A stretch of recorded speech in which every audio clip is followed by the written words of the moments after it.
Just a quick one for me. I've just been putting the final touches to a documentary and expose of Hope Not Hate that's coming out very, very soon. And I'm seeing the independent inquiry. I was aware of the independent inquiry because the 3 victims of the first 3 series of the Rape of Britain that I've produced for Telford have all given information to that independent inquiry. What you need to know, because you're reading the news, is that when a victim goes to the independent inquiry and makes the allegations against the men, the independent inquiry had a policy. They have to then go tell the men. So the Muslim rapists in the town who have killed girls, who are feared, who are heroin dealing gangs, they get the names of the girls that have named them. So the independent inquiry you're reading is a very watered down version, because many of the girls were too scared. Many of the girls I spoke to were too scared and too fearful to name the men and let on all of the details of what happened to them. So you're seeing it all over the news. Just as we saw Oldham's, just as we saw Rotherham's. The police have denied it. I have an expose documentary coming out, which will be on the council. You'll see this goes all the way to the top. They're all in on it. They're all in on the cover-up.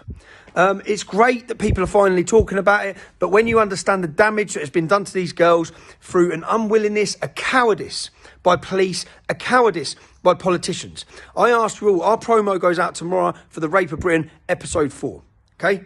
You're going to hear about the murder of a young child called Becky Watson.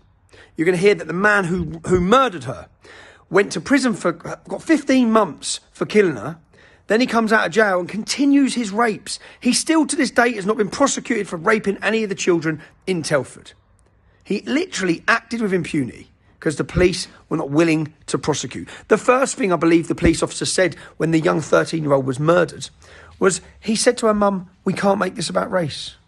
Well, it is about race. The whole entire thing is about race. It's about young white girls getting battered, raped and murdered and tortured by groups of Pakistani men. So how can you not make it about race, you cowards? You failed to act. You continue to harass us. You continue to target people for speaking out to the British public.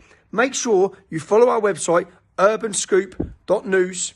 It is urbanscoop.news. urbanscoop.news. You can watch part 1, 2 and 3 of The Rape of Britain, which is an expose where we name and we shame the men who are running successful businesses in that town. They profited, they have made a living, and they lived a successful life off the back of young children who they abused.